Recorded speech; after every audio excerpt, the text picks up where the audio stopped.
अस्सलाम वालेकुम, मेरा नाम डॉक्टर सुमैया जमाल है और मैं कराची में as a consultant dermatologist and aesthetic physician Imam clinic hospital north Nazimabad और SSG skin clinic north Nazimabad में अपनी सर्विसेज प्रोवाइड कर रही हूँ। इसके अलावा मेरी practice J K health link first floor D plaza Do Talwar Clifton पे है, जहाँ मैं डर्माटोलॉजी और एस्थेटिक प्रैक्टिस करती हूँ।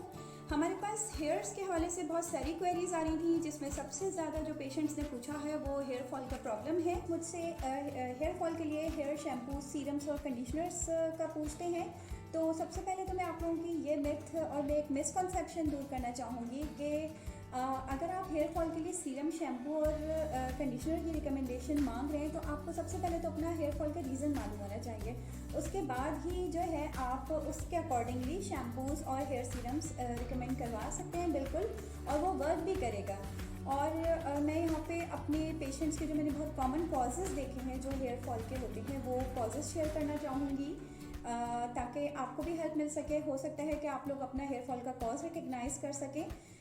तमाम कॉजेज़ में जो सबसे कॉमनेस्ट कॉज मैंने देखा है अपने पेशेंट्स में, उनको सेबोरिक डर्मेटाइटिस या हेयर डैंड्रफ है, जिससे वो सफ़र कर रहे होते हैं। बहुत सारे पेशेंट्स जो हैं आते हैं, उनको हेयर डैंड्रफ का पता होता है, वो बता रहे होते हैं कि हमारी स्कैल्प जो है स्किन बहुत इरिटेटेड, इची हो जाती है, उनको हेयर डैंड्रफ मालूम भी होता है। और बहुत सारे ऐसे होते हैं जो यहाँ आते हैं और इस एग्जामिनेशन पे जब हम उनका स्कैल्प देखते हैं तो वो इरिटेटेड, रेड और फ्लेक्स से भरा हुआ होता है और पेशेंट को खुद भी नहीं मालूम होता कि उसका हेयर फॉल का रीज़न क्या है।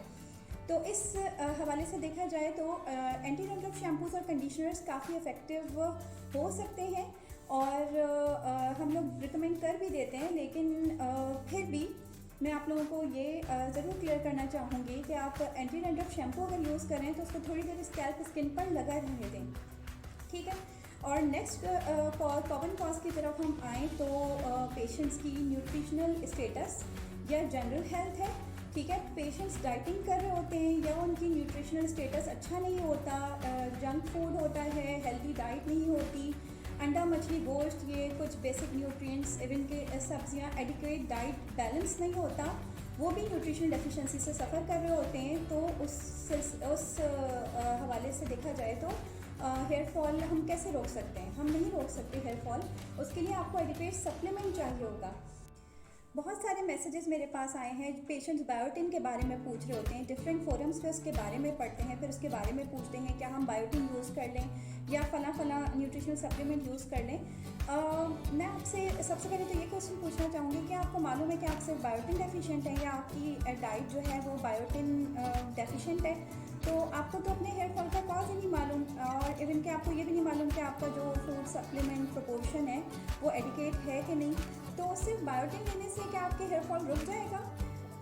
तो इसका आंसर मैं हमेशा यही करती हूँ, आप बिल्कुल ले सकते हैं, लेकिन उसके साथ एडिक्वेट डाइट, आपका हेल्दी न्यूट्रिशन होना बहुत ज़रूरी है। और अगर ऐसा नहीं है तो उसके साथ साथ आपको फूड सप्लीमेंट्स भी जो है वो लेने ज़रूरी होते हैं, या डर्मेटोलॉजिस्ट रिकमेंडेड जो है मेडिसिन्स, मल्टीविटामिन्स स्किन, हेयर और नेल्स के लिए स्पेशली बनाई गई हैं, जिसमें पूरा प्रोपोर्शन मौजूद है, वो बिल्कुल ले सकते हैं। और अपनी डाइट हेल्दी रखें।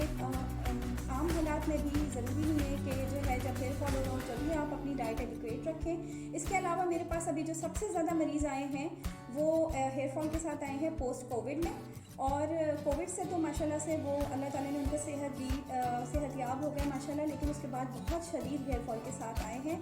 तो एक हेयर कंडीशन होती है जिसको हम कहते हैं टीलोजिंग इफ्लूवियन, जो कि डेंगू, मलेरिया, टाइफाइड में देखी गई है, लेकिन अभी देखा गया है चूँकि कोविड अभी सबसे ज़्यादा पेंडेमिक जो आपने देखा कि अभी पेशेंट्स बेचारे इससे सफ़र कर रहे थे, तो वो लोग अब हेयर फॉल के साथ आ रहे हैं। तो हेयर फॉल का प्रॉब्लम भी उनमें बहुत ज़्यादा हुआ है, तो उनको सबसे ज़्यादा सप्लीमेंट्स की ज़रूरत है, ठीक है। इसके अलावा जो है बाल खोरा एक डिज़ीज़ है जिसमें पेशेंट के पैचेस में बाल उड़ जाते हैं, जिसके बारे में बहुत सारी मिथ्स हैं। कुछ पेशेंट जो है वो मुझसे कह रहे होते हैं कि हमने इसका बहुत इलाज कराया, हमने इसको बाबाओं के पास लेके गए और उसका कराया, लेकिन वक्ती तौर पे फिर बाल आ गए और फिर चले गए, ये सही नहीं हो रहा है। तो मैं उनकी हिम्मत दूर करना चाहूँगी कि बहुत सारी डिजीज़ेस इंटर रिलेटेड होती हैं, उसको ट्रीट करना बहुत ज़रूरी होता है।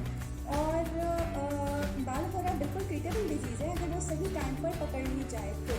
ठीक है। इसके अलावा हमारे पास मेल पैटर्न और female pattern hair loss common causes में है, और फीमेल्स में देखा जाए तो हार्मोनल चेंजेस की वजह से ये बिल्कुल हो सकता है। इसके लिए आपको हार्मोनल बैलेंस जो है वो मॉनिटर करना होगा, जिसमें आपको डर्मेटोलॉजिस्ट और गायनेकोलॉजिस्ट दोनों की जो है एडवाइस चाहिए होगी।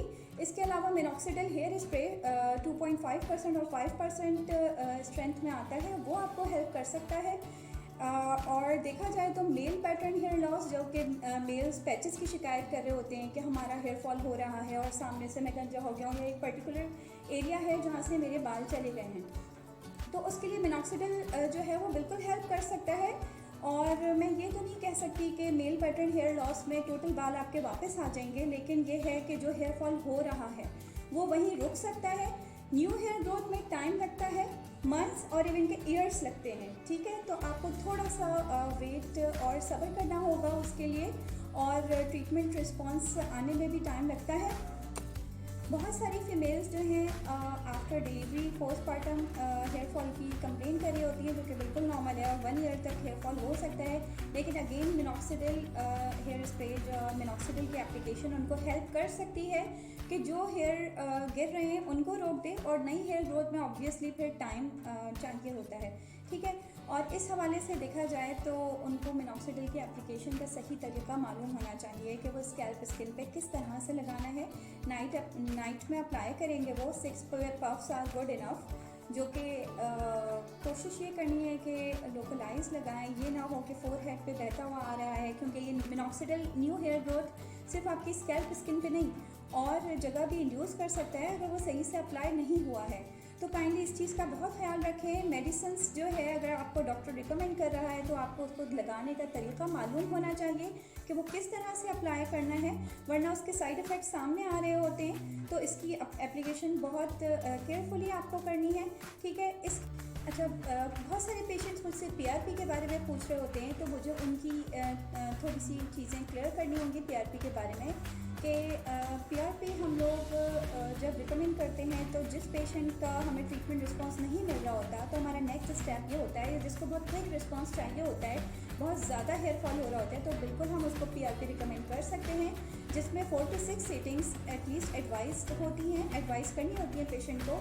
और मैंने ये देखा है पीआरपी इज़ इफेक्टिव, पीआरपी के रिजल्ट्स हेयर फॉल में भी बहुत अच्छे हैं, और साथ में लेकिन उसके कॉज हमें पेशेंट का सही करना भी ज़रूरी होता है। पीआरपी क्या है? प्लेटलेट रिच प्लाज्मा, जिसमें आपका ब्लड लिया जाता है और ब्लड की सेंट्रीफ्यूज करके उसके प्लेटलेट्स, उसका जो प्लाज्मा है वो अलग कर लिया जाता है, और उस प्लाज्मा के जो प्लेटलेट्स होते हैं फिर वो हम आपके स्कैल्प पे अगर इंजेक्ट कर रहे होते हैं तो उसमें ग्रोथ फैक्टर्स होते हैं, जिसमें नेचुरल वे से आपकी हेयर ग्रोथ हो रही होती है और जो हेयर फॉल होता है वो कंट्रोल हो जाता है, ठीक है। पेशेंट्स बहुत सारे आते हैं, कहते हैं कि ओवरनाइट जो है बाल गिरने बंद हो जाएं, ओवरनाइट बाल आ जाएं, तो मैं उनकी ये चीज़ क्लियर करना चाहूँगी कि हर चीज़ में टाइमिंग्स चाहिए होते हैं, ठीक है। आपको थोड़ा सा वेट करना होगा, ट्रीटमेंट रिस्पॉन्स में मंथ्स लगते हैं, ठीक है। पीआरपी में थोड़ा कुछ बेटर क्विक रिस्पॉन्स है एज कंपेरेटिवली, लेकिन सीरम्स और ये वाली चीज़ें थोड़ा सा टाइम लेती हैं। और एक मैसेज जो मैं आप लोगों को देना चाहूँगी कि स्कैल्प हाइजीन का ख्याल रखें, और स्कैल्प हाइजीन ये नहीं है सिर्फ कि जो है आप डेली वॉश करते हैं, आपका स्कैल्प क्लीन होना चाहिए, उसमें ये भी है कि आपका अगर डैंड्रफ है तो स्कैल्प डैंड्रफ फ्री होना चाहिए। आप at least once in a day या फिर एटलीस्ट ऑल्टरनेट डेज पे अपना स्कैल्प ज़रूर शैम्पू किया करें। कुछ लोग कहते हैं हमारे बाल डैमेज हो जाएंगे, हम डेली शैम्पू नहीं कर सकते या ऑल्टरनेट डेज में भी नहीं कर सकते, तो ऐसा नहीं है। आप अपना स्कैल्प हाइजीन मेंटेन रखें, और अगर रिपीटेडली दाने या बैक्टीरियल इन्फेक्शन होता रहता है तो उस जगह से बाल परमानेंटली जा सकते हैं अगर स्कारिंग हो जाए तो। इसके अलावा अगर आपके बालों में कंटिन्यूसली इचिंग रहती है तो आपको फंगल इन्फेक्शन भी हो सकता है, और उस जगह से अगर आपको हेयर लॉस की भी कंप्लेन है तो एक टाइम आता है जब स्कारिंग हो जाती है तो वो परमानेंट हेयर लॉस हो जाता है, उसमें फिर हम लोग हेयर ग्रोथ इवन के किसी भी तरीके से इंड्यूस नहीं कर सकते। तो बेटर ये है कि अपनी स्कैल्प हाइजीन का, हेल्थ का, बालों का ख्याल रखें, ट्रीटमेंट्स आप ज़रूर लें बालों की, जो भी आप चाहते हैं कि मुझे कुछ फीमेल्स चाहती हैं कि हमारे बाल ऐसे हो जाएं, स्ट्रेट हो जाएं, रिबॉन्डिंग करवाती हैं, लेकिन आप पहले ये देख लें कि आपका बाल इतना हेल्दी है कि वो ट्रीटमेंट्स जो है टॉलरेट कर लेगा और बाल डैमेज नहीं होंगे। बहुत सारे पेशेंट्स जो हैं जिनके बाल थोड़े वीक थे, उन्होंने ट्रीटमेंट्स दी तो उसमें डैमेज हो गया। तो ये चीज़ें बहुत इंपॉर्टेंट हैं। आप अपना बहुत सा ख्याल रखें और नेक्स्ट वीडियो जो भी हमारी नेक्स्ट ज़्यादा क्वेरीज आएंगी उसके साथ तक हम आपसे दोबारा कोऑर्डिनेट करेंगे। और आप अपना बहुत सा ख्याल रखें। कोई भी अगर आपको क्वेरी हो तो आप बिल्कुल इनबॉक्स कर सकते हैं, आप कमेंट सेक्शन में पूछ सकते हैं। अपना बहुत सा ख्याल रखें। अल्लाह हाफ़िज़।